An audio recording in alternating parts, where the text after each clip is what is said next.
कभी सोचा है कि आपके पास एक जबरदस्त प्लान है, एक बेहतरीन टीम भी है, फिर भी क्यों अच्छे से अच्छे आइडियाज सिर्फ कागज पर ही रह जाते हैं?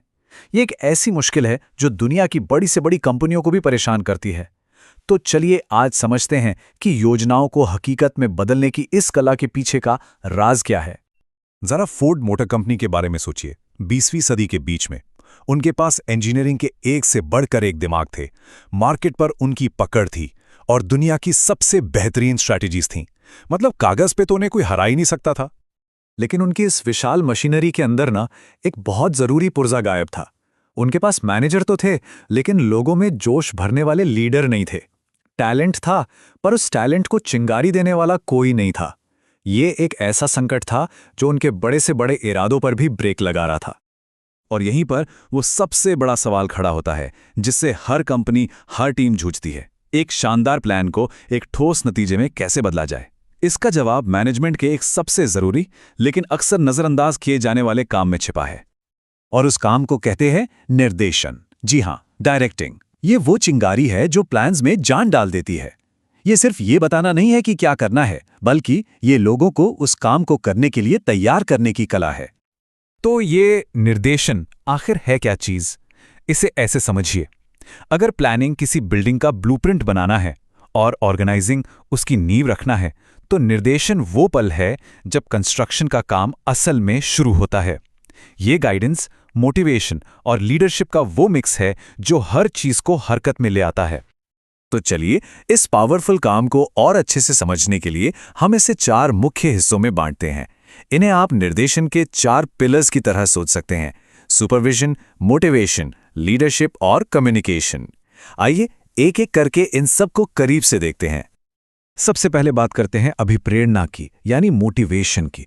अगर निर्देशन एक गाड़ी का इंजन है, तो समझ लीजिए अभिप्रेरणा वो पेट्रोल है जो उसे चलाता है। ये लोगों के अंदर की वो आग है जो उन्हें आगे बढ़ने पर मजबूर करती है।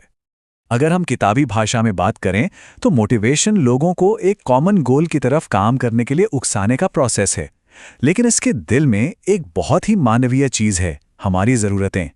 जब लोगों को लगता है कि उनकी ज़रूरतें पूरी हो रही हैं, तो वो सिर्फ काम नहीं करते, वो उस काम में अपनी जान डाल देते हैं। देखिए, ये प्रोसेस काम कैसे करता है। ये एक सिंपल लेकिन बहुत पावरफुल साइकिल है। इसकी शुरुआत होती है एक अधूरी ज़रूरत से, कुछ ऐसा जो हमें चाहिए या जिसकी हमें कमी महसूस होती है। इससे एक टेंशन पैदा होती है, एक तरह की बेचैनी, और यही टेंशन हमें एक्शन लेने पर मजबूर करती है। और जब वो ज़रूरत पूरी हो जाती है तो टेंशन खत्म। यही हमारे व्यवहार का असली इंजन है। और इन ज़रूरतों को समझने का एक सबसे फेमस तरीका जो है, वो है अब्राहम मास्लो का हायरार्की मॉडल। ये एक पिरामिड की तरह है। सबसे नीचे हैं हमारी बेसिक ज़रूरतें, खाना, घर, जो एक बेसिक सैलरी से पूरी होती हैं। उसके ऊपर आती है सेफ्टी, फिर अपनेपन की भावना, और फिर सम्मान और पहचान की ज़रूरत। और सबसे ऊपर है सेल्फ एक्चुअलाइजेशन, यानी अपनी पूरी क्षमता तक पहुंचने की चाह। तो एक मैनेजर इस ज्ञान को इस्तेमाल कैसे करता है? इंसेंटिव्स के जरिए। एक तरफ है फाइनेंशियल इंसेंटिव्स, सैलरी, बोनस वगैरह। ये पिरामिड की निचली जरूरतों को पूरा करने के लिए बढ़िया हैं। लेकिन असली जादू तो अक्सर नॉन फाइनेंशियल इंसेंटिव्स में होता है। पहचान मिलना, प्रमोशन के मौके, अपने काम पर कंट्रोल होना, ये हमारी ऊंची जरूरतों को पूरा करते हैं। और ये सिर्फ किताबी बातें नहीं है। जरा टाटा स्टील का एग्जाम्पल देखिए। उन्होंने अपने कर्मचारियों को फैसलों में शामिल किया, उनके काम को सराहा और उनसे खुलकर बात की। नतीजा, वो दुनिया के सबसे बेहतरीन स्टील बनाने वालों में से एक बन गए। ये इस बात का एक जीता जागता सबूत है कि सही मोटिवेशन से क्या कुछ हासिल किया जा सकता है। तो ठीक है, अब टीम की गाड़ी में ईंधन तो भर गया, लेकिन गाड़ी जाएगी कहां? यहीं पर आता है हमारा दूसरा पिलर, लीडरशिप। अगर मोटिवेशन ईंधन है, तो लीडरशिप वो हाथ हैं जो स्टीयरिंग व्हील पर हैं, जो दिशा तय करते हैं। लीडरशिप का मतलब सिर्फ ऑर्डर देना बिल्कुल नहीं होता। ये प्रभाव डालने की एक कला है। ये लोगों को इस तरह से इंस्पायर करने के बारे में है कि वो खुद ब खुद अपनी मर्जी से एक कॉमन गोल के लिए मेहनत करना चाहें। ये कुर्सी के बारे में कम और लोगों को साथ लाने के बारे में ज्यादा है। और हाँ, लीडरशिप के भी कई स्टाइल होते हैं। एक ऑटोक्रेटिक लीडर सारे फैसले खुद लेता है, जैसे एक इमरजेंसी रूम का सर्जन। एक डेमोक्रेटिक लीडर टीम से सलाह लेता है, जैसे कोई एड एजेंसी नए आइडियाज पर काम कर रही हो। और एक लेसे फेयर लीडर टीम को पूरी आजादी देता है, जैसे किसी यूनिवर्सिटी की रिसर्च लैब। सबसे अच्छा स्टाइल कौन सा है, ये हमेशा सिचुएशन पर डिपेंड करता है। अब देखिए, एक लीडर के पास विजन तो बहुत बढ़िया हो सकता है, पर अगर वो अपनी बात ठीक से समझा ही ना पाए तो कोई उसे फॉलो क्यों करेगा? यहीं पर आता है हमारा तीसरा पिलर, कम्युनिकेशन। ये वो गोंद है जो सबको एक साथ जोड़े रखता है, जो ये पक्का करता है कि हर कोई एक ही बात समझ रहा है और एक ही दिशा में आगे बढ़ रहा है। देखने में तो कम्युनिकेशन बड़ा सीधा साधा लगता है ना?